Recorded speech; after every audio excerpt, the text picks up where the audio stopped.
por toda su paciencia, por las coordinaciones.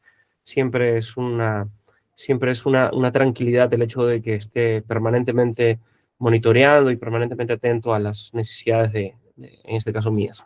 Así que muchas gracias, Luis, por todo ello.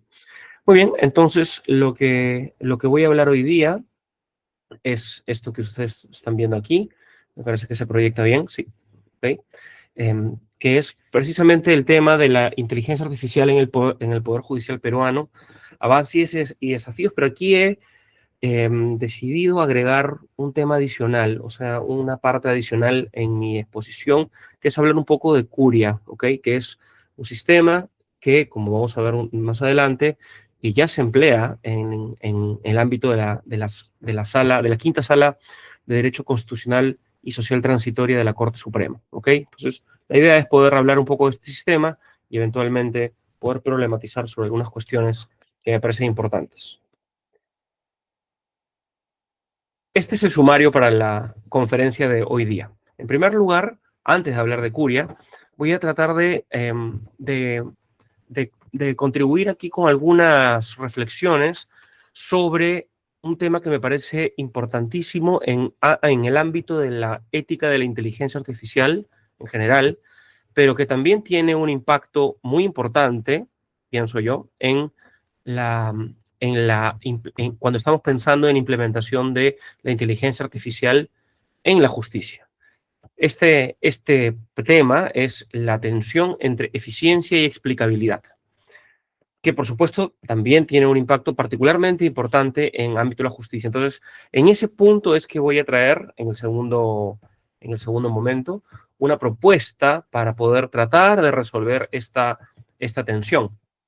Y más adelante, al final, hablaré sobre Curia, y en alguna parte de la exposición sobre Curia procuraré vincularlo con los puntos tocados anteriormente. ¿Ok?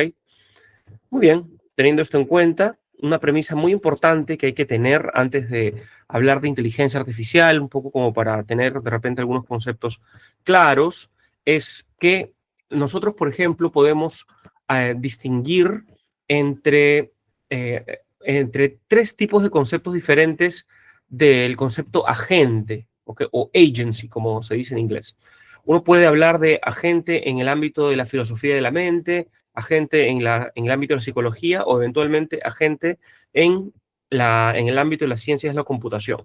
De hecho, si nosotros nos enfocamos en pensar en el concepto de agente en las ciencias de la computación, vean que esto va a ser muy importante para lo que vamos a decir más adelante, podemos nosotros pensar en lo siguiente, ¿no? Podemos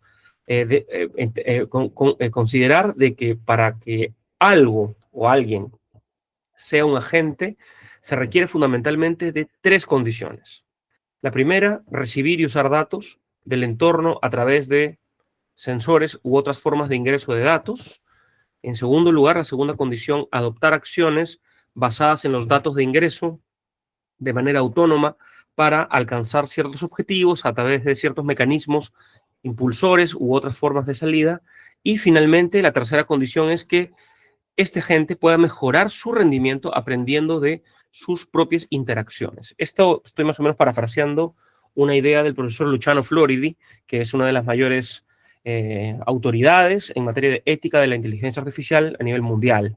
Entonces, sigue Floridi diciendo, bueno, si es que nosotros tenemos estas tres condiciones, que tienen que ser copulativas, no son disyuntivas, entonces nosotros podemos pensar en agentes biológicos, como por ejemplo el ser humano, un perro, ¿no? Agentes sociales, como una empresa, el gobierno, o eventualmente también agentes artificiales, como es el caso de un chatbot, por ejemplo, o de inteligencia artificial. Entonces, en realidad, desde esta perspectiva, es importante tener en cuenta que la inteligencia artificial no versa sobre crear o reproducir o imitar inteligencia humana, al menos no la inteligencia artificial que es la que usamos, digamos, todos los días, ¿no? O Curia, por ejemplo. Curia está muy lejos de tratar de representar inteligencia humana, ¿no? En realidad lo que se trata es generar resultados sin inteligencia humana. Y esto es algo bastante importante porque de las cosas más sorprendentes que tiene la inteligencia artificial es que los resultados a los que llega, si los ejecutase un ser humano, ese ser humano requeriría inteligencia. pero la IA llega a los mismos resultados, o a veces hasta mejores, sin necesidad de usar inteligencia humana. Esto es el tema, diría yo, importante que hay que tener en cuenta. Entonces, la IA sería una nueva forma de agente, pero no es una nueva forma de inteligencia, ni tampoco es un nuevo ente moral. No, la IA no es responsable de nada. Nosotros creamos la IA y las consecuencias del trabajo de la IA las sufrimos nosotros también. Entonces, este agente, aun cuando sea creado por humanos, aun cuando tenga consecuencias para humanos, aun cuando no sea rigurosamente inteligencia, tiene un impacto directo en temas de ética. ¿Por qué? Porque este nuevo agente tiene un papel transformador en la sociedad. Puede tener un impacto positivo, un impacto negativo en la vida de las personas. Entonces, si es que eso es así, siguiendo una lección muy clásica de ética, entonces es necesario fijarse principios éticos para orientar los sistemas de IA. Al igual que, por ejemplo, las acciones humanas pueden tener un impacto en la esfera de otras personas y por eso se justifica que haya principios éticos, de la misma manera el tema de la inteligencia artificial. Por eso, exactamente por esto, es de que está plenamente justificado hablar de una ética de la inteligencia artificial, que por cierto ya es una de los campos literarios más importantes en los últimos tiempos y por cierto es una literatura muy específica, muy profunda que se ha desarrollado y se viene desarrollando bastante. Entonces, yo les había advertido de que hay una tensión entre eficiencia y explicabilidad, pero para efectos de un esclarecimiento conceptual, evidentemente, ¿de qué hablamos cuando hablamos de eficiencia? Bueno, vamos aquí a ello, ¿no? Aquí, cuando hablamos de eficiencia en este punto, al menos en lo que yo me quiero referir, estamos asumiendo un sentido instrumental del concepto de eficiencia. O sea, eficiencia entendido como una adecuación entre los fines u objetivos propuestos y los medios para alcanzarlos. Desde esta perspectiva, no habría propiamente un compromiso intrínseco con la corrección de un cierto valor o objetivo a ser alcanzado. Simplemente hay un compromiso con la mejor forma de alcanzarlo. Por ejemplo, uno puede tener como objetivo, digamos, hacer un exterminio de unos ciertos animales que están perjudicando sembríos, ¿ok? Y para ello emplea ciertos medios que justamente ahí viene el punto, son eficientes para poder ahorrar trabajo, para poder ahorrar dinero, para efectos de hacer este exterminio de animales. Hablar de eficiencia en este sentido no tiene nada que ver con saber si es que el exterminio de animales es bueno o malo. Esto tiene que guiarse por otras razones. ¿Ok? Este concepto de eficiencia es un concepto instrumental propiamente. Entonces, asumamos, por ejemplo, de que una predicción más exacta en materia de inteligencia artificial genera una economía de tiempo, de dinero, de esfuerzo y también puede generar mejores resultados para ciertas actividades del ser humano.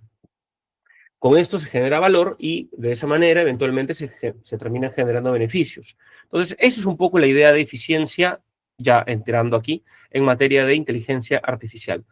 En IA, la eficiencia se logra alcanzando predicciones más precisas y exactas posibles porque ello justamente lleva, en general, a los mejores resultados. ¿De acuerdo?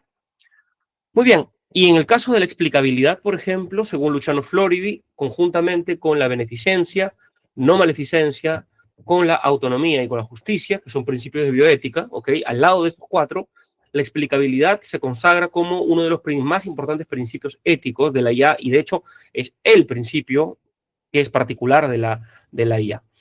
La idea de la explicabilidad más o menos responde a pues dos preguntas. ¿Cómo funciona la IA de un lado? ¿Y quién es el responsable por el uso de la IA de otro lado? No son preguntas fáciles de responder, pero en todo caso el objetivo de la explicabilidad puede ser abordado desde dos áreas diferentes. De un lado la explicabilidad del funcionamiento del sistema y de otro lado la explicabilidad del output, o sea, del resultado del sistema.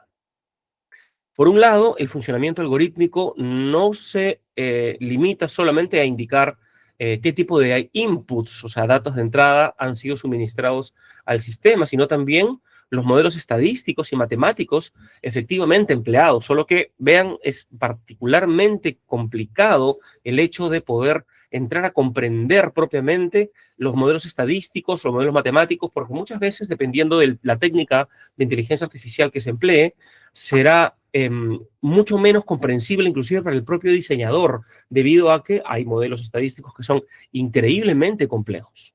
¿De acuerdo? Ahora, de otro lado, otra forma de explicitar un sistema de inteligencia artificial es que las razones que están contenidas en enunciados que forman parte del output del sistema, ¿ok? Es esta justamente es la otra posibilidad, enfocarse en el resultado, ¿no? De modo que a partir del resultado, a partir de la explicabilidad del resultado, luego de todo el procedimiento de razonamiento de IA, empleando los modelos matemáticos y todo, pues se pueda permitir una comprensión adecuada del razonamiento realizado por el sistema. Hay algunos sistemas de inteligencia artificial, como el Chain of Thought, por ejemplo, una técnica, ¿no? Que busca esa explicabilidad mostrando cómo es que el sistema va razonando, cómo es que va haciendo las deducciones lógicas, qué información va recuperando, y todo eso se puede ver. Esto, por ejemplo, puede ayudar en gran medida a entender mejor el output. De esta manera, frente a una realidad en que los sistemas de inteligencia artificial pues tienen un alto grado de opacidad, porque si es que uno quiere que haya predicciones más exactas, habrá necesariamente opacidad, se han realizado diversos esfuerzos para lograr una mayor explicabilidad, una mayor comprensión, una mayor transparencia del sistema. Y este es el campo justamente de la Explainable Artificial Intelligence, o XAI, XAI. ¿Ok? Esto es muy importante por cosas que vamos a hablar más adelante en Curia. Ahora, la XAI problematiza la importancia de que los sistemas proporcionen una explicación o interpretación de sus resultados de manera que se genere la comprensión del usuario. Pero ojo que no se trata de que la XAI al menos no reclama que sean los propios sistemas que ofrezcan explicaciones de cómo se alcanzó ese resultado, ni tampoco que el propio sistema sea el que explique sus razones que llevaron a adoptar cierto resultado. Lo que la XAI exige es que sean los propios desarrolladores humanos del sistema, obviamente, quienes deban explicar, o si es el caso eventualmente justificar a otros humanos, que estos son los usuarios de la tecnología, qué es lo que hacen los sistemas y qué es lo que decidieron, qué es lo que se decidió hacer a partir de la construcción de esos sistemas, ¿no? Y estas cosas que reclama la XAI son particularmente importantes en el ámbito de los sistemas de inteligencia artificial aplicados a la justicia, ¿de acuerdo? En todo caso, para ser altamente eficiente, y esto ya lo venía adelantando, un sistema de inteligencia artificial requiere ser muy preciso. Los modelos de inteligencia artificial que son más precisos en la actualidad, como redes neuronales, por ejemplo, son extremadamente complejos e implican una estadística muy avanzada.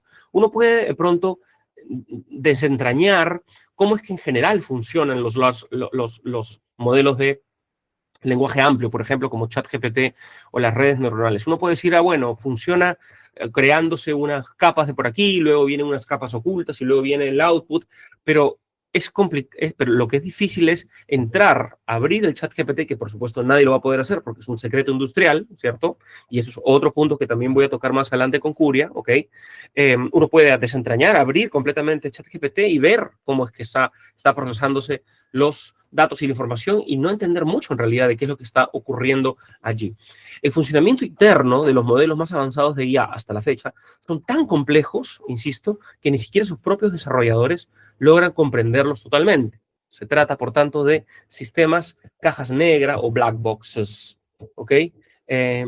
Por ejemplo, en el caso de las redes neuronales profundas, ChatGPT, básicamente, para llegar a un output más preciso, según la instrucción que se le dé al ChatGPT, el sistema pasa por diversos nodos, por diversas capas, pero existen capas ocultas, lo que se conoce como hidden layers, ¿ok? Que son claves para el funcionamiento del programa. O sea, sin esos hidden layers, el programa no podría funcionar tan bien como funciona. Y esas hidden layers, precisamente, son capas pues, ocultas, ¿no? O sea, ni siquiera se ven, ¿no? Y por tanto no se pueden explicar. Entonces, mientras que más eficiencia y precisión buscamos en sistemas de IA, menos vamos a poder explicar cómo la IA llegó a su resultado y por tanto el sistema se vuelve opaco. Y aquí es donde viene justamente la tensión, porque si queremos la máxima eficiencia, quizá, o sea, pues tengamos que sacrificar la capacidad de explicar ciertas decisiones. Y de otro lado, si es que nosotros exigimos una mayor explicabilidad, una mayor transparencia de un sistema, pues vamos a tener que sacrificar la eficiencia que hizo que, en primer lugar, la IA fuera tan útil, ¿ok? Entonces tenemos una tensión inocultable y además, yo diría, una tensión realmente inevitable. Vale. Entonces, teniendo esto en cuenta, tengo una pequeña propuesta para el sistema de justicia, en el sentido de cómo podríamos resolver esta tensión. Hacerlo a nivel general es bien difícil, ¿ya? Pero a nivel de sistema de justicia tal vez se pueda tener algún criterio, ¿ok? O sea, no es que sea fácil tampoco, ¿no? Pero al menos algún criterio puede funcionar. A ver, en primer lugar, nosotros, por ejemplo, tenemos un criterio que se ha dicho en la doctrina, por ejemplo, que consiste en lo siguiente, ¿no? Toda inteligencia artificial debe ser, que se aplique la justicia, debe ser explicable o transparente. Bueno, qué bien, está muy bien eso, ¿no? Pero al menos no nos explica, no nos explica cuánta explicabilidad se necesita, no nos dice qué tipo de explicabilidad se requiere, o sea, dependiendo de qué aspecto del sistema, qué parte del sistema debiera ser explicable. ¿Todo acaso tiene que ser explicable? Solamente algunos aspectos, algunas partes. En fin, entonces no es un criterio tan útil en realidad. Sí, claro, todos queremos una explicabilidad de sistemas que sean aplicados en la función pública, pero esto en realidad no es tan fácil, ¿de acuerdo?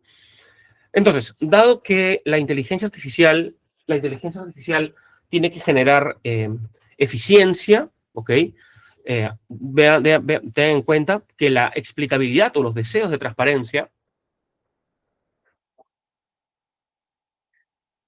los deseos de transparencia o explicabilidad no pueden comprometer la eficiencia al punto de acabar con ella. O sea, no podemos nosotros pretender lograr una eficiencia total, perdón, una explicabilidad total a costa de que el sistema ya no sea más eficiente. Por ejemplo, imagínense de que existe un sistema de inteligencia artificial ya implementado en el Poder Judicial, pero que cada uno de los resultados requiera de parte del juez un estudio absoluto y completo de cómo exactamente, desde una perspectiva transparente, explicable, cómo exactamente ese sistema ha llegado de un punto a otro. Y con ello, el juez, en vez de demorarse para efectos de esa resolución que la IA le está ayudando, en vez de demorarse 1 hora, se demora 4 horas.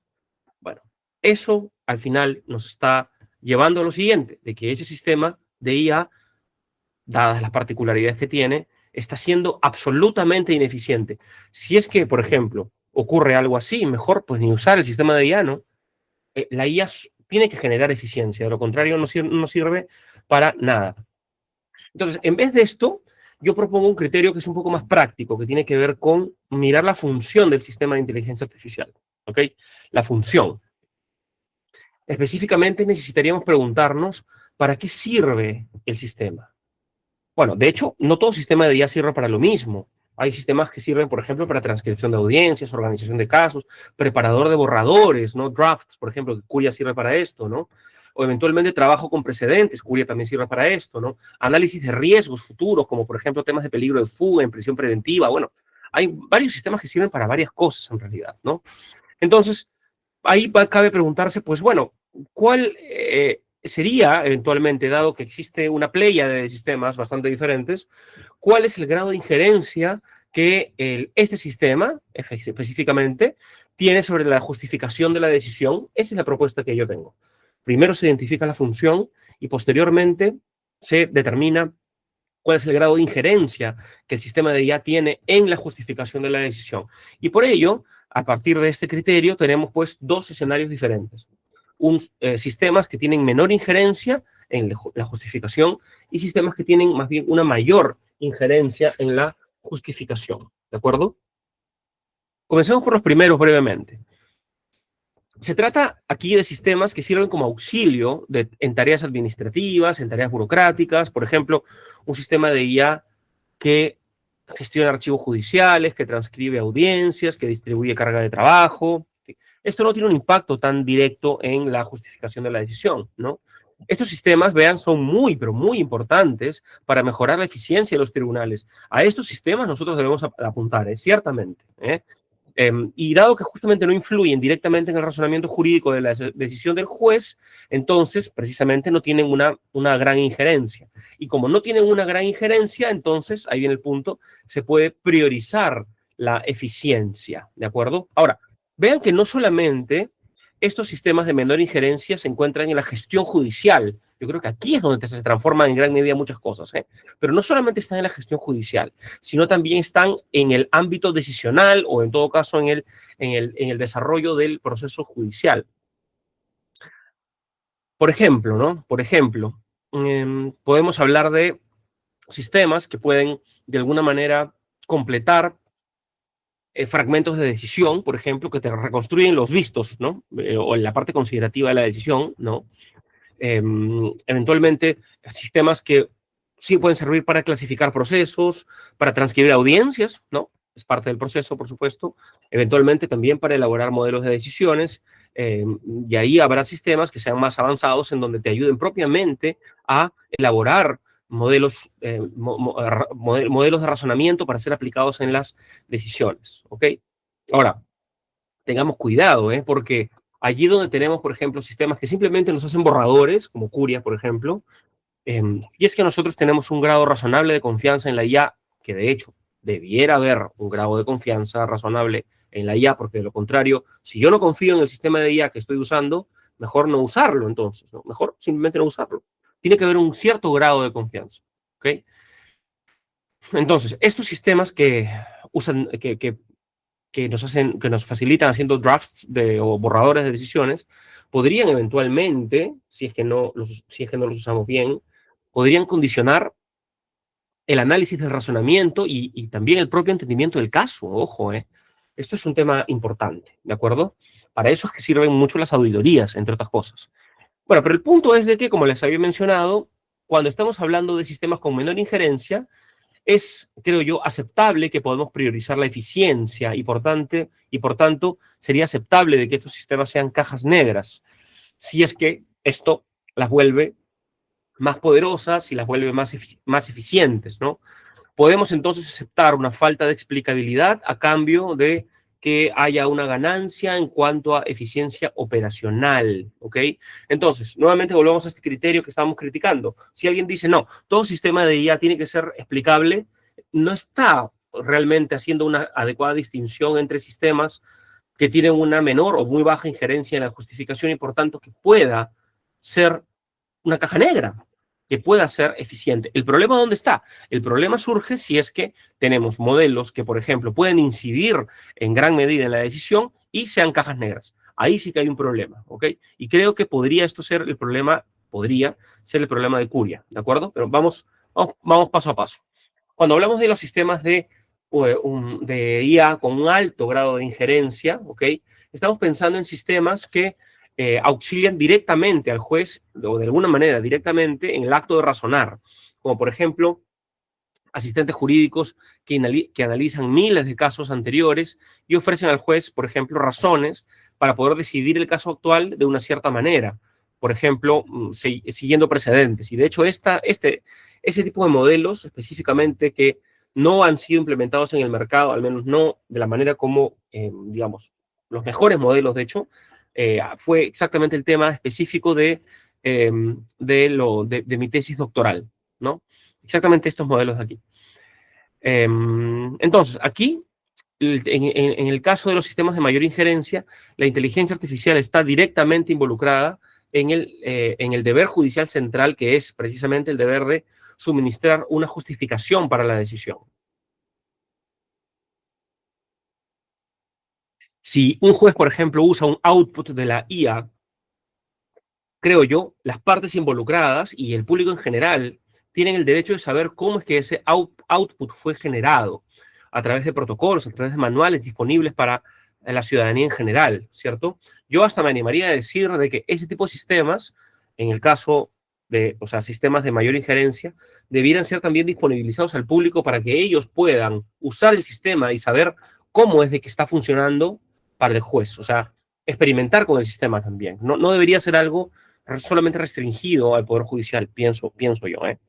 Y de hecho, este tema de la justificación tiene todo el sentido del mundo, o sea, de tener un mayor cuidado con esos sistemas, porque la justificación, siendo que la IA no es un ente moral y por tanto no puede tener autoría y no puede atribuírsele responsabilidad, la justificación sigue siendo y va a seguir siendo y tiene que seguir siendo una actividad confiada al juez, dado que existen unos ciertos acuerdos políticos sobre la organización del sistema jurídico y sobre reglas legales y sociales. O sea, que nosotros le damos a estas personas llamadas jueces o juezas el poder de decidir, de emplear poder frente a nosotros cuando se sentencia, cuando se condena, se absuelve, se declara fundada la demanda, infundada, pero para ello, por supuesto, les condicionamos. Estas personas, si usan ese poder, el poder jurisdiccional, tienen que justificar sus decisiones, ¿de acuerdo? Entonces, no es la IA, es el juez que tiene que justificar. Entonces, si tenemos un sistema de IA que facilita o contribuye con informaciones, predicciones o razones, y ayuda al juez a cumplir su trabajo de decidir decisiones, de tomar decisiones que requieren justificación, entonces se vuelve, pienso yo, muy necesario que el público y las partes comprendan lo suficiente sobre tal sistema y además que puedan conocer dicho sistema, ¿no? Eso creo que es realmente fundamental. Un segundito, perdón.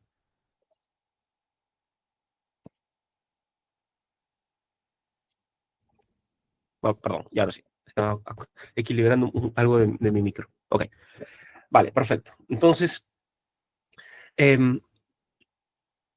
y tengan en cuenta, por tanto, de que la comprensión de parte del público es aún más necesario cuando un sistema de inteligencia artificial es capaz, parcial o totalmente, de automatizar algunos procesos de razonamiento que el juez ejecuta para moldar la justificación de su decisión. Automatizar procedimientos, ojo, o sea, puede haber procesos decisorios automatizados, solo que si se trata al menos de decisiones como una sentencia, el juez las puede incorporar, pero al final es el juez el que termina adoptando la propia decisión. Y en este punto hay, creo yo, una genuina sustitución. Yo creo que el tema de la sustitución no debe ser algo que deba ser la principal de nuestras preocupaciones. Hay procesos decisorios que la IA hace mejor que el humano, punto. Lo que debemos evitar, creo yo, es de que el acto de voluntad de adoptar una decisión sea lo que es sustituido. O sea, los procesos que nos llevan a esa decisión, algunos de ellos sí pueden ser sustituidos, pero la decisión como tal no. Curia, por ejemplo, ya les hablaré más adelante, Curia dice de que no sustituye al juez. ¿Será que realmente no sustituye? Ni siquiera un poquito, ni siquiera algún proceso o procedimiento. Si es que dicen, bueno, puede ser, yo diga, bueno, no es un problema, pero hay otras cosas que hay que tener en cuenta. Ahora vamos a llegar un poco a eso, ¿de acuerdo?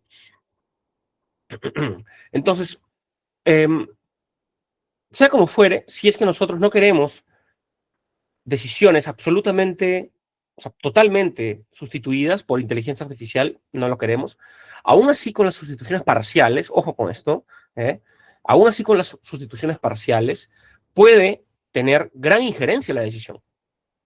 Y esto, de hecho, se incrementa por el hecho de que el juez confiera, si es que le otorga, una autoritas, una mayor autoridad a la máquina, o en todo caso puede desarrollar una sumisión pasiva a ella, que puede ser, al ver impresionado los resultados que la IA puede tener, un juez puede decir, bueno, tiene que estar bien, no puede estar mal esto, ¿cierto?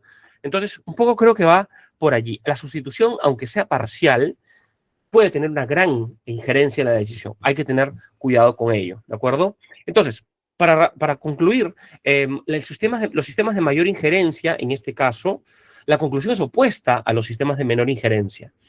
La explicabilidad debiera ser la prioridad, pero claro, al final de cuentas, o sea, estamos nosotros diciendo, no elimines toda la eficiencia. Entonces, lo que estamos diciendo es, aumenta la explicabilidad, no la coloques no la reduzcas al punto de que haya problemas de comprensión. Tienes que aumentar la explicabilidad, pero sin sacrificar eficiencia.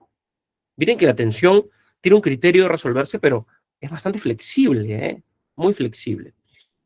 No obstante, ¿qué significa buscar una mayor explicabilidad, al menos? Bueno, esto al menos explica que debamos ser capaces de comprender cómo funciona el sistema. O sea, necesitamos saber cómo fue entrenado, qué datos se usaron, qué técnicas se emplean y eventualmente, más importante aún, debemos saber o comprender al menos las razones proporcionadas por la IA. Estas razones proporcionadas por la IA deben ser claras y deben ser accesibles en su output, ¿de acuerdo? Esto permite que el juez las incorpore, lo que nos dice lo que dice la IA, que las incorpore o eventualmente las rechace, pero también permite que las partes puedan controlar estas razones, ¿ok? Ahora, nótese que no todo esto implica una comprensión en el sentido de entender el sistema, perdón, esto implica una comprensión en el sentido de entender el sistema como un todo, porque nosotros podemos tener también otro tipo de comprensión, ¿no? Según lo que mencionaba el profesor Andrés Páez en un artículo reciente de él, ¿no? Podemos tener, por ejemplo, una comprensión causal, o sea, tratar de entender un fenómeno desde una perspectiva causal, por qué es que el sistema va tomando tal información, por qué va tomando tal decisión, por qué va colocando tal palabra después de otra, por qué tiene este cálculo de probabilidades. O sea, las causas del propio proceso o los procesos del sistema. No obstante, esto es muy difícil en realidad. Poder tener una comprensión detallada, causal, es muy complicado. Es mucho mejor, y creo que al final es lo que tenemos que, digamos, resignarnos, es a tratar de entender el sistema como un todo, ¿de acuerdo? Y justamente por ello, deberíamos estar dispuestos a sacrificar cierta precisión predictiva y, por tanto, cierta eficiencia para poder garantizar que el sistema sea más transparente, más controlable, más responsable, o sea, más accountable, ¿no? Que pueda haber una rendición de cuentas, ¿ok? Muy bien, pero tengan en cuenta que tampoco es que se trate de lograr toda la transparencia posible, esto un poco ya lo había anticipado un poco, ¿no? Y en gran medida porque paradójicamente, si nosotros queremos toda la transparencia del mundo, podríamos perjudicar propiamente la explicabilidad. Si es que, por ejemplo, hay demasiada información, o piénsese, por ejemplo, en una explicación del funcionamiento algorítmico a través de manuales de cientos de páginas, a través de videos absolutamente incomprensibles, gráficos, lenguaje técnico, etcétera, que ni siquiera un abogado va a entender, pues al final esto llevaría a que no se entienda y por tanto estamos frente al dilema de que estamos dando mucha información, pero poca comprensión, ¿de acuerdo? Ahora, tengan en cuenta de que hay, digamos, dos subcriterios importantes sobre el grado de explicabilidad que se debiera alcanzar. En primer lugar, no debemos comprometer excesivamente la eficiencia del sistema, esto ya lo sabemos, ya lo he dicho, ¿ya? Y de otro lado, no se deberían generar costos insostenibles por intentar lograr una mayor explicabilidad, o sea, que los costos destinados al sistema de IA no aumenten en exceso por el hecho de querer sistemas transparentes, ¿de acuerdo? O sea, los sistemas deben ser compatibles con los recursos disponibles y con los requisitos de comercialización, como dicen los profesores Santosuoso y Giovanni Sartor.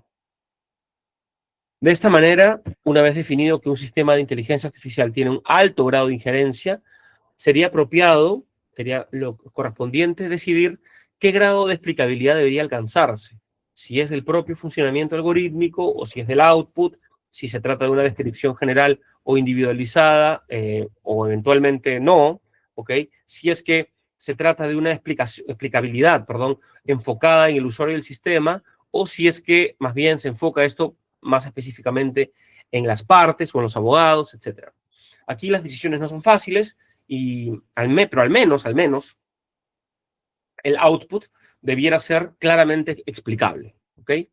Y nótese que esto conlleva una mayor dificultad en el caso de las tareas que un sistema de inteligencia artificial puede tener frente a un humano en donde es claramente mejor, como por ejemplo se los había mencionado, el caso de las inferencias sobre el futuro, que básicamente son pruebas estadísticas, o sea, cálculo de probabilidades, ¿ok? Y si es que nosotros aceptamos de que en un cierto caso la prueba estadística es la mejor evidencia posible para resolver un caso, entonces no tengan dudas de que la inteligencia artificial es mucho mejor que el ser humano para calcular probabilidades hacia el futuro, ¿no? No hay punto de comparación. La IA es mucho mejor. Eh, entonces, el empleo de ese sistema, de un sistema de cálculo de probabilidades, claramente sí, tiene que ser eficiente, pero simultáneamente debe ser explicable, ¿ok? Simultáneamente. Entonces, eso es un desafío muy, muy difícil, ya. Y además, bueno, si es que nosotros queremos, por ejemplo, implementar un sistema de inteligencia artificial para poder decidir medidas cautelares, prisiones preventivas, ¿no? Fundamentalmente para que nos hagan el cálculo de probabilidades, ¿ok? Esto genera, eh, digamos, otras preocupaciones éticas que me parece no puedo explicar aquí por el tema del tiempo, ¿ok?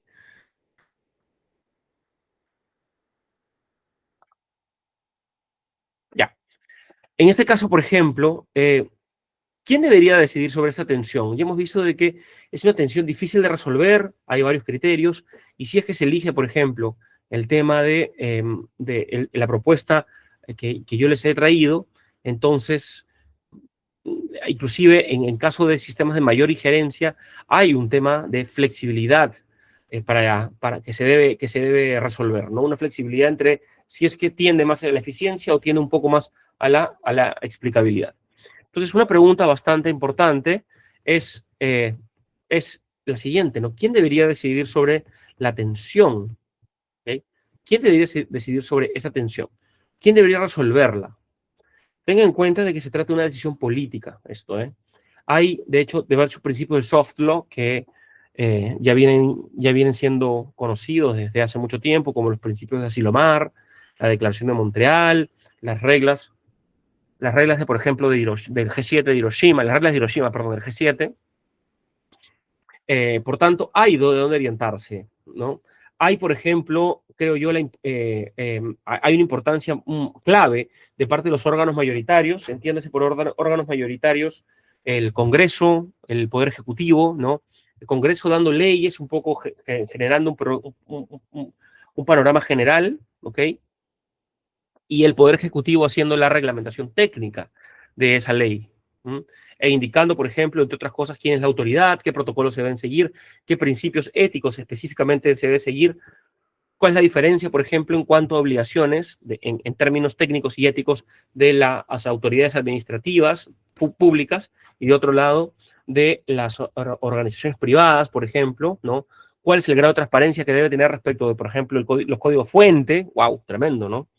Y bueno, sea como fuere, el Perú, para bien o para mal, tenemos una ley muy programática, muy general, del 2023, y hace un mes, más o menos, finalmente, ¿no? Se ha expedido el reglamento nacional que regula esta ley, que tiene cosas muy interesantes, que tiene algunas omisiones muy importantes también, por supuesto, pero en todo caso es a partir de este reglamento que se puede, creo yo, generar una auténtica política pública de empleo de la inteligencia artificial.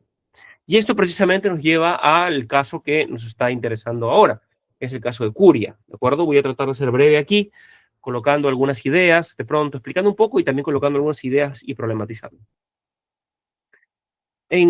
Yo acá me estoy basando de un informe situacional de Curia de este año. Creo que el informe debe ser de marzo o abril de este año. No he tenido, infelizmente, un conocimiento de nuevos informes o de otra información en general. De hecho, ya he hecho, por supuesto, mi pedido de información de acceso a la información pública, esperando, por supuesto, que sea gentilmente atendido. Pero en todo caso, yo me baso en este informe para poder problematizar sobre algunas cosas. ¿Ok? En primer lugar, ¿qué problemas tenía la quinta sala de Derecho Consti Social? Al menos según lo que se cuenta en este informe. Bueno, se enfrentaba a una necesidad urgente de modernizarse, ¿no? Su proceso de votación, se habían dado cuenta, era muy arcaico porque se basaba en imprimir tablillas físicas, ¿no? Que era un método ineficiente que ralentizaba la toma de decisiones, ¿ok? Entonces, una primera solución fue el SJT, que es el Sistema Jurisdiccional de Trabajo, iniciado entre mayo y junio del 2024, y al final el SJT termina siendo una solución de infraestructura digital. No hay inteligencia artificial aquí. Su función principal es reemplazar el papel por una tablilla digital, crear bandejas de trabajo para centrar las votaciones y en esencia yo diría, pues se trata de un sistema de flujo de trabajo, un workflow, ¿ok? Que digitaliza y organiza el proceso colegiado. Ahora, una segunda fase es Curia. Curia surge como un requerimiento posterior, más bien, para poder fortalecer el SJT. No es el propio, o sea, Curia no es el propio SJT en general, ¿ok? No forma parte de él, sino más bien se integra a él, ¿ok? Esto es importante tenerlo en cuenta. Curia se define como un modelo conceptual de inteligencia artificial generativa que es diseñado como un asistente jurídico digital, ¿ok? Utiliza procesamiento de lenguaje natural, utiliza machine learning, utiliza IA generativa y dice, ¿no? Se dice ahí de que su objetivo no sería propiamente reemplazar al juez, sino más bien potenciar su capacidad de análisis, ¿ok? Las funcionalidades clave de Curia serían analizar el caso, el expediente, una búsqueda inteligente de jurisprudencia, justificar precedentes y eventualmente apoyo en la elaboración de ejecutorias supremas, sugiriendo redacciones inclusive al juez ponente. ¿Okay? Según este informe, además, el estado actual de Curia es de que, es que ha tenido una prueba de concepto exitosa, una POC, ¿ok? Y actualmente se encuentra en proceso de gestión de adquisición para su escalabilidad e implementación institucional. Cuando entiendo por gestión de adquisición, estoy entendiendo de que van a comprarle el programa a quienes lo han elaborado propiamente. Pero esto de acá no estoy, perdóneme, pero este aquí no estoy muy seguro. Esto de acá tendría en todo caso que averiguarlo un poco mejor, ¿ok? Pero esto es lo que indica el informe. Ahora, de otro lado,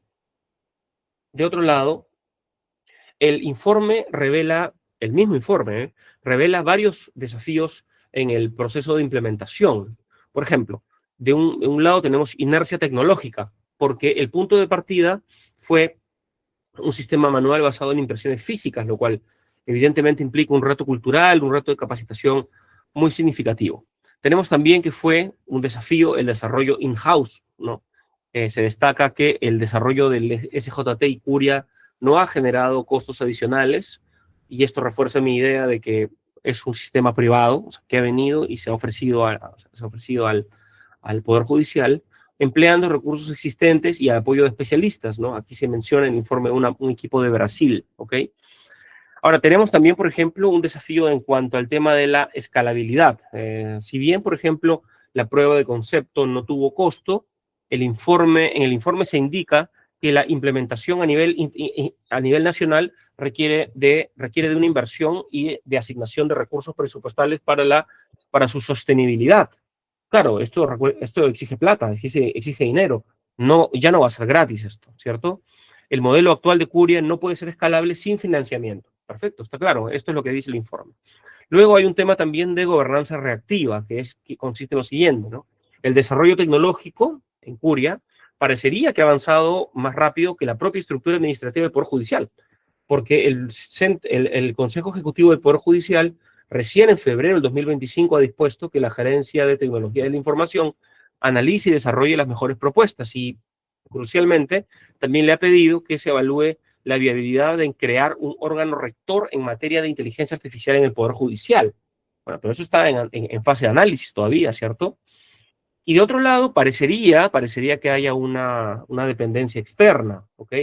Porque el desarrollo de Curia requirió una reunión de trabajo con ingenieros y científicos de datos de Brasil y ello sugiere una dependencia de experticia externa que en todo caso debería poder gestionarse para una sostenibilidad a largo plazo. O sea, no siempre vamos a tener que recurrir a un equipo de extranjeros para que nos solucionen el problema si es que queremos llevar Curia a otros lugares del Perú.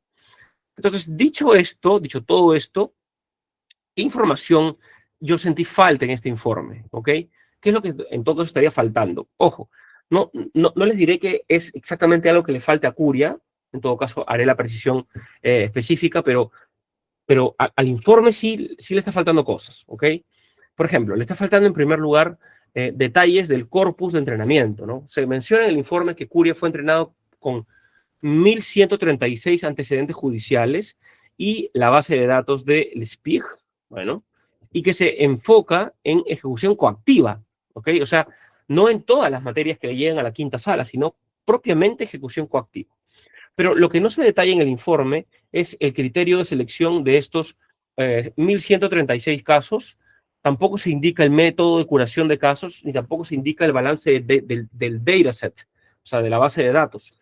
Yo podría entender de que es un informe de pronto que no es del todo técnico, es más informativo, en fin, dirigido de pronto al centro al Consejo Ejecutivo del Poder Judicial, y por eso no entraron en temas técnicos, pero al menos no está esa información. Y esa información tiene que estar necesariamente, y de hecho tiene que ser de conocimiento del propio público.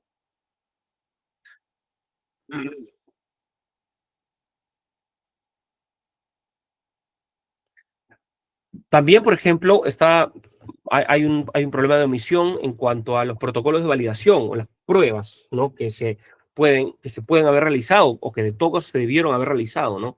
Se menciona, claro, el éxito de la prueba de concepto y su validación, pero no hay métricas de rendimiento, ¿no? O sea, no se indica si es precision, recall, F1 score, que son métricas de cómo evaluar estos sistemas, ni tampoco se indica si hay métricas de generación de texto como Rouge Bleu, por ejemplo, ¿no? Que es otro programa, ¿no? No se detalla tampoco los protocolos de testing, no se detallan tampoco eh, los análisis de errores, por ejemplo, ¿ok? Hay que mostrar eso también, ¿no? En cuanto al tema, por ejemplo, de infraestructura de software y de hardware, me parece que faltan detalles sobre el stack tecnológico, ¿no? O sea, es un modelo que funciona en la nube, es un modelo que funciona on-premise de repente. ¿Qué tipo de modelos exactamente de inteligencia artificial generativa o de machine learning se están utilizando? ¿No? ¿Supervisado? ¿No supervisado? En fin, ¿no? Regresión lógica, de repente, se están utilizando transformers, se están utilizando large language models. Exactamente, ¿qué se está haciendo aquí? Y en caso de la gobernanza de datos, que me parece algo particularmente complejo, no se están especificando pues, las políticas de gobernanza de datos en este informe, ¿no? No se está indicando el versionado del dataset de entrenamiento, no se indica cómo se gestiona el ciclo de vida de los datos judiciales, ¿no? En general, pues hay bastantes omisiones en este informe situacional, ¿de acuerdo? Y en el caso, por ejemplo, de la ética de la inteligencia artificial, que es algo que de pronto a mí, yo tengo un poco más de interés, he podido estudiar un poco más sobre esto, ¿ok? Eh, me preocupa, esto no lo puedo afirmar con mucha categoría, tendría que conocer un poco más del sistema, pero a mí me preocupa un poco que hay algún riesgo de sesgo algorítmico, ¿no? Y esto podría ser uno de los grandes problemas de ese sistema. Básicamente, dos sesgos, el sesgo de muestra y también el sesgo de contenido. En primer lugar, el sesgo de muestra, ¿por qué? Porque el modelo, como había mencionado, solo se entrenó con 1136 precedentes. No obstante, me parece que este es un dataset muy pequeño, demasiado pequeño, diría yo, para si es que se quiere un modelo judicial, un modelo de IA robusto, que se cree ¿no?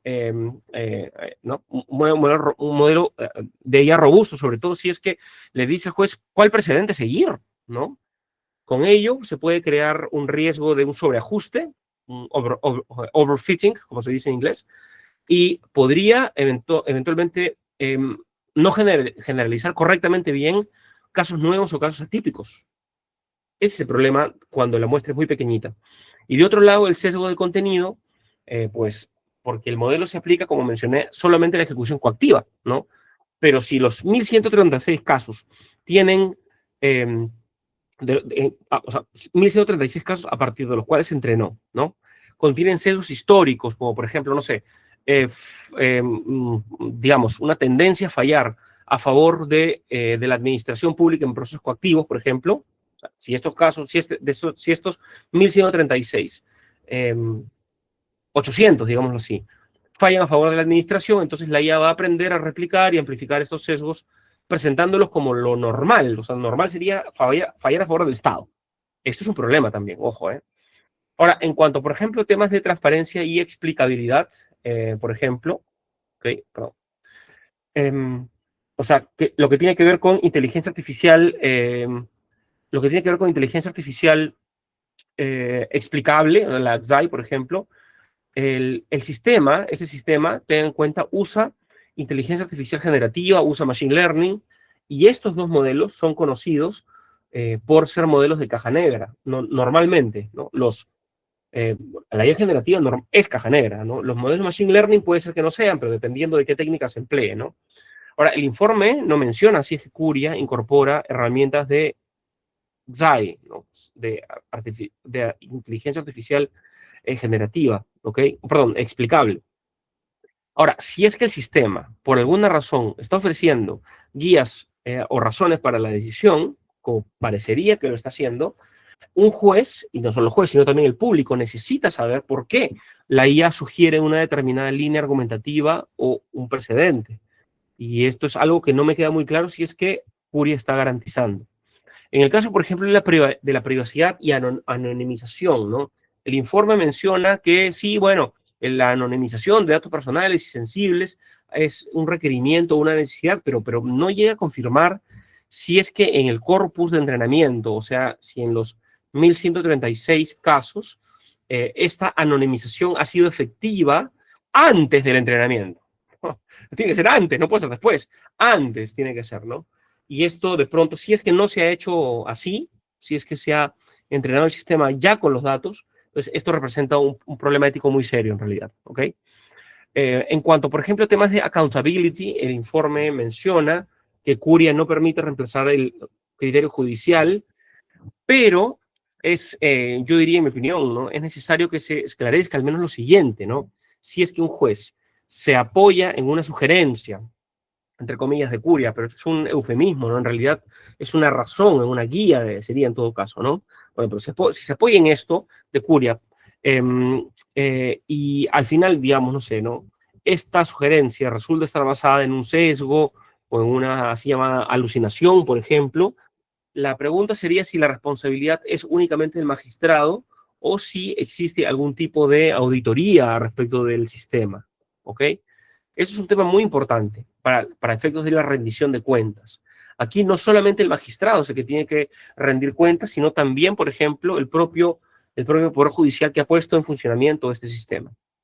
Y bueno, tenemos el tema de la gobernanza, eso es lo último de esta diapositiva, que consiste en lo siguiente, ¿no? O sea, siempre es un problema ético el desarrollo ad hoc de sistemas, o sea, el desarrollo de un sistema que sea específicamente para cierta función y solamente para cierto órgano, ¿cierto? La quinta sala, con Curia, ha desarrollado una prueba de concepto antes que el propio Poder Judicial cuente con lineamientos o inclusive antes de que cuente con un órgano rector en materia de inteligencia artificial e inclusive antes de que se apruebe el reglamento nacional, que ha sido hace un mes. Curia ya viene funcionando, entiendo, hace unos 6 meses más o menos, si es que no estoy equivocado. El problema, en todo caso, el problema es de que se emplea esta tecnología, o sea, Curia, sin tener una precisión clara respecto de reglas éticas, de reglas legales, de supervisión institucional definidas, por ejemplo, ¿no? Y eso también, creo yo, es un serio problema. Ahora, en cuanto al tema de la clasificación, en cuanto al tema, por ejemplo, em, perdón, en cuanto al tema de, de la comparación que podemos hacer entre Curia y el nuevo reglamento, esto es muy importante, de verdad, ¿eh? Esto es algo que creo que se debe tomar cartas en el asunto de manera urgente porque si bien Curia se ha desarrollado antes del reglamento, con la salida del nuevo reglamento nacional, en general, lo que Curia tiene que hacer es adecuarse al nuevo reglamento, no al revés. O sea, el reglamento nacional está por encima de cualquier regulación que pueda adoptar el Poder Judicial en cuanto a IA, y por tanto tiene que haber una coherencia, ¿de acuerdo? Entonces, por ejemplo, comenzando con el tema de la clasificación del riesgo. El informe de Curia presenta este modelo como un modelo conceptual de inteligencia artificial, pero esto no basta en realidad, ¿no? Esto no basta para Curia, al menos no basta para poder entender el sistema. Lo que hay que hacer es encuadrarlo en una clasificación de riesgo que ya haya establecido el reglamento nacional. Curia, en mi opinión, califica claramente como un sistema de uso de riesgo alto. Esto según el artículo 24.1.j del reglamento, que define así a un sistema de alto riesgo, todo uso que supone un riesgo para los derechos fundamentales, la libertad y la dignidad de las personas. Entonces, al ser un asistente para la redacción de sentencias, y además que puede sugerir guías y razones en torno a precedentes, ¿ok? Entonces, el impacto en los derechos fundamentales es directo e innegable, ¿ok? Curia es propiamente un sistema de alto riesgo frente al nuevo reglamento, ¿ok? Muy bien. Y, por ejemplo, en cuanto al tema de la evaluación del impacto, Curia, entiendo que se ha aprobado, se ha desarrollado, o sea, se ha probado sin ninguna evaluación formal previa de sus riesgos éticos, me parece, ¿ok? En gran medida porque estos no estaban claramente plasmados. Entonces, el informe situacional de Curia es más reactivo, o sea, diciendo qué es lo que se hizo, que proactivo. Perdón, o sea, lo que podría, o sea, analizar lo que podría salir mal en el futuro, ¿de acuerdo? No hay mucho de esto, ¿no? No hay, ¿qué puede pasar más adelante?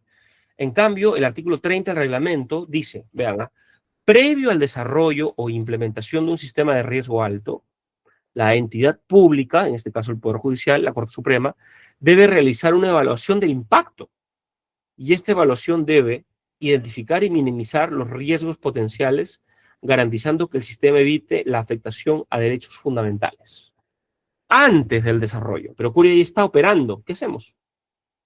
¿Qué hacemos frente a esto? Es una gran pregunta, ¿cierto? Ahora, en cuanto al tema de los sesgos algorítmicos que les había mencionado, como les mencioné, la prueba de concepto fue entrenada solo con 1.136 antecedentes judiciales en un sistema que es muy específico, que es la ejecución coactiva. Esto me parece representa un riesgo importante para sesgos algorítmicos, para overfitting, como les había mencionado, en donde la IA pueda replicar o amplificar eventualmente patrones discriminatorios presentes en esa pequeña muestra de datos. ¿Ok? Entonces, esto de acá es algo importante. El reglamento prohíbe completamente que sesgos y eventualmente patrones discriminatorios puedan afectar el programa. Hay que verificar si es que en todo caso Curia está reproduciendo sesgos, ¿de acuerdo? En el caso, por ejemplo, de la explicabilidad y la caja negra, el informe no menciona ningún mecanismo de explicabilidad que esté usando, o sea, un mecanismo XAI, ¿no? XAI. Los magistrados, entiendo, reciben sugerencias de un modelo de inteligencia artificial generativa, Curia, que es inherentemente una caja negra. No se detalla por qué la IA recomienda un precedente sobre otro, por ejemplo, ¿no? Entonces, si el juez no sabe por qué un precedente debe ser privilegiado sobre otro, entonces no hay una adecuada explicabilidad al respecto, ¿ok? En el caso de la gobernanza y la supervisión humana, ¿ok? Ahí había mencionado de que el sistema fue de desarrollo ad hoc, o sea, algo para esa sala específicamente. Y fue liderado por la propia sala, por supuesto, ¿no? Pero en el caso del informe, este menciona que el Consejo Ejecutivo del Poder Judicial recién en el 2025 evaluaría la viabilidad de crear un órgano rector en materia de inteligencia artificial. No obstante, colegas, el artículo 28 del Reglamento Nacional ya descarta completamente esta posibilidad. No puede haber un órgano rector del Poder Judicial en materia de inteligencia artificial, porque el órgano rector o el ente rector es la Secretaría General de Transformación Digital. Sobre esto yo no veo ninguna duda, ¿ok? Y frente a ello, por tanto, frente a esa institución, el Poder Judicial estaría más bien obligado a aprobar, en primer lugar, una política institucional del uso seguro y responsable y ético de los sistemas, eso está en el artículo 28.1, y también garantizar una supervisión humana, según el artículo 28.11, con personal capacitado que tenga la capacidad de detener, corregir o invalidar las decisiones del sistema de IA. ¿Ok? Entonces, esto es algo importante que apunta mucho el reglamento y que, en todo caso, las políticas internas del Poder Judicial debieran adoptar. Ok, vamos terminando, que estas son ya, esta es la penúltima diapositiva, ok. Hay unas obligaciones técnicas que también Curia debería adaptar frente al reglamento. Por ejemplo, el informe no menciona ningún marco de gestión de calidad o riesgo para el desarrollo de la inteligencia artificial. No quiero decir que no lo haya, no sé si hay en realidad, ¿no? Debería haber en todo caso. Pero la idea es que un poco también se pueda conocer esto para que se pueda hacer un juzgamiento ético más completo respecto de Curia, ¿cierto? Pero en todo caso, el informe no menciona ningún marco de gestión o de calidad de riesgo. Pero ¿qué es lo que dice el reglamento? El reglamento dice de que las entidades públicas, como el Poder Judicial, deben usar la NTP, ISO y EC 42001-2025 respecto de sistemas de gestión de inteligencia artificial. Y esta, ojo, es una adaptación técnica y de gobernanza muy grande, ¿eh? Tener que adecuar todo el sistema a este esquema ISO, por ejemplo, y no cualquier ISO, no, es un ISO muy específico. Esto dice el propio reglamento. Ahora, en cuanto a la privacidad, por ejemplo, claro, se menciona el informe, ¿no? Menciona la anonimización como un requerimiento, pero no se confirma su implementación en el dataset de entrenamiento, como había mencionado.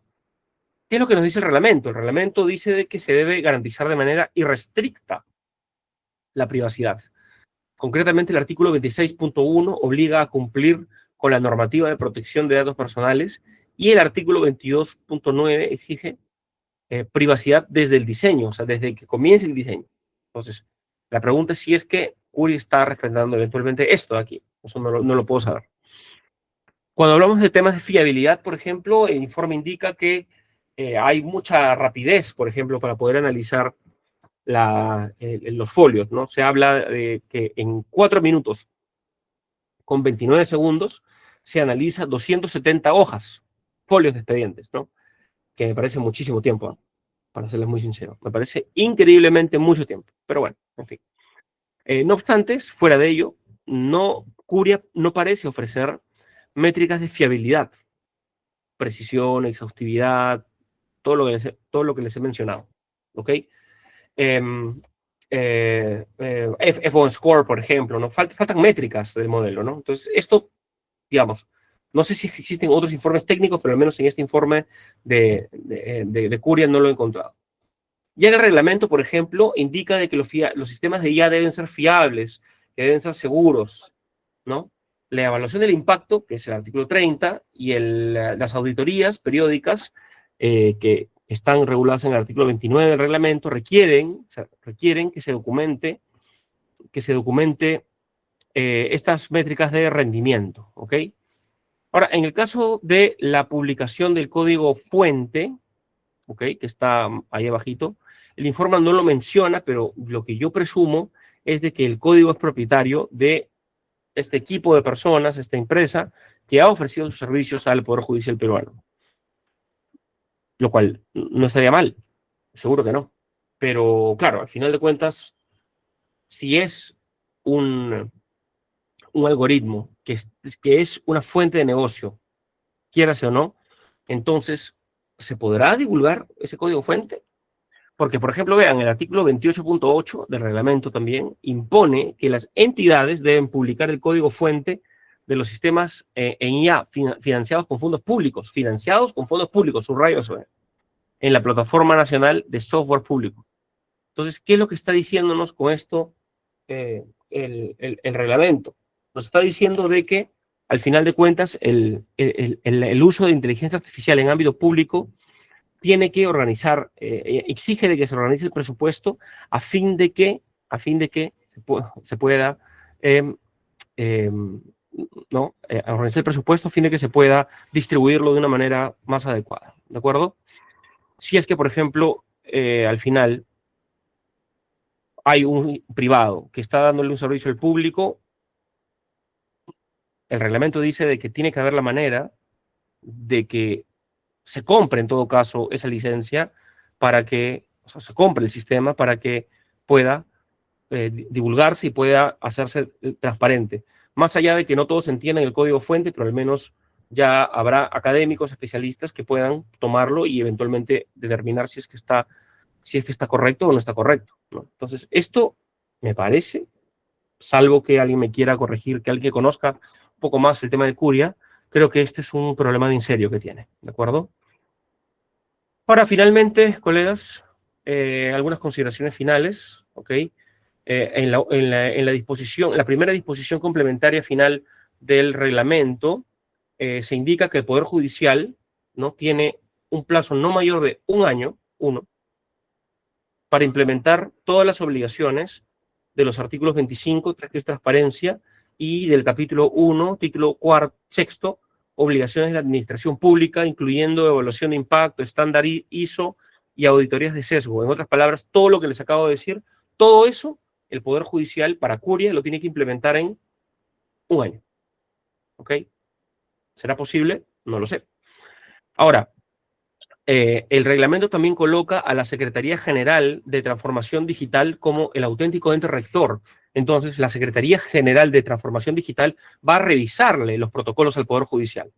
Va a, en todo caso, examinar que esté haciendo bien. Va a determinar si es que el sistema Curia, por ejemplo, está funcionando bien o no. Yo creo que eso está bien que sea así.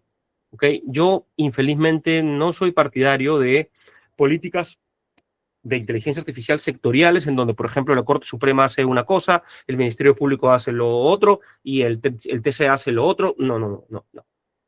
Esto tiene que estar a partir de toda una reglamentación nacional y con una entidad que sea eventualmente la responsable de revisar lo que las entidades públicas hacen y eventualmente también revisa, en algunas circunstancias, lo que los privados hacen también.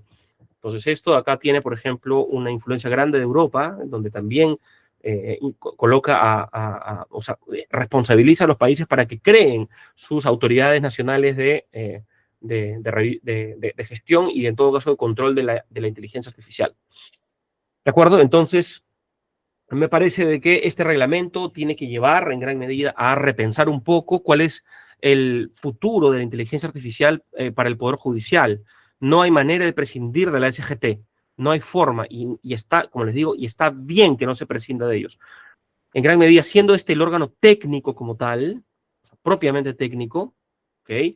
Y siendo, por ejemplo, por supuesto, esto es más burocracia, pero es el órgano en quien el Poder Judicial se puede apoyar para poder llevar adelante las políticas de inteligencia artificial que considera que son necesarias. Sea como fuere, yo, por ejemplo, soy un auténtico entusiasta de la inteligencia artificial, no obstante, para efectos del uso en el Poder Judicial, yo creo que hay que tener mucha calma, hay que tener mucha paciencia, hay que tener de pronto un poco más de sosiego, ¿no? Para al momento de querer, ya vamos a llevar a Curia a todo el país. No, a ver, un momento. Hay que primero adecuarlo al reglamento y ver si acaso puede adecuarse al reglamento, ¿ok? Y de hecho, dentro de todo, como les había mencionado, hay, creo yo, sistemas a partir de los cuales, si es que los recursos son limitados como lo son, y les voy a ser muy honestos, yo creo que hay ciertos sistemas que hay que priorizar más que otros sistemas como Curia, que tienen que ver más con la decisión del caso. Los sistemas que son de gestión propiamente, gestión pura y dura, o sea, no tanto, o sea, sistemas de menor injerencia en la justificación, como les había explicado, ¿de acuerdo? O sea, sistemas que ya no incidan tanto en guías de cómo usar precedentes. Borradores de resoluciones puede ser, ¿de acuerdo? Pero tiene que ser algo que en gran medida esté disponible para todos los jueces, no solamente para una sola sala, nada más, ¿no? Entonces, esto, creo yo, debería llevar a un replanteo que podría ser inclusive mayor, respecto al cual yo no tengo propiamente una opinión formada. Lo que sí sé es de que Curia tiene que adaptarse al reglamento nacional de todas maneras. Eso no hay duda alguna, ¿ok? Creo que no está adaptado ahora, creo que faltan algunas cosas que hay que implementar todavía. ¿Cómo se hará? Es una gran pregunta, ¿ok? Pero algo que debería en todo caso plantearse es si por alguna razón no se está cumpliendo algunos aspectos de privacidad, si por alguna razón no se está cumpliendo o podría haber riesgos de sesgos, si por alguna razón al final, aunque haya muchas intenciones muy buenas, la cantidad de datos que ha sido objeto de entrenamiento, 1.136 expedientes, de los miles y miles y miles que resuelve la quinta sala y que ha venido resolviendo la quinta sala, y otras salas también, importante, no es suficiente y por tanto puede generarse sesgos. Si por alguna razón, por ejemplo, hay dificultades éticas, como yo sí las veo, cuando, por ejemplo, tenemos algoritmos de caja negra que no se pueden comprender su funcionamiento, cuando el output tampoco te da explicaciones claras y se está empleando esos sistemas para ofrecer razones o guías a los jueces, yo creo que eso es algo que no debe ocurrir, nunca debe pasar algo así, tiene que haber un grado de explicabilidad, tiene que ser en el output. Entonces, si es que todo esto está ocurriendo en Curia, tal vez sea una opción plantearse parar con el sistema, provisionalmente, ¿de acuerdo? Y esto no reside únicamente en el hecho de que, pues, hay algunos principios éticos que son importantes, pero vamos a ver cómo ajustamos. No, ya hay ley y ya hay reglamento ya. No hay duda de que, insisto, los sistemas de inteligencia artificial de toda la administración pública, incluyendo el Poder Judicial, está claramente sujeta a las disposiciones del reglamento, a las implementaciones que deban hacerse, ¿ok? Y también en gran medida las, a los protocolos que puedan crearse supervisados por la Secretaría General de Transformación Digital, ¿de acuerdo? Entonces, yo creo que hay que hacer una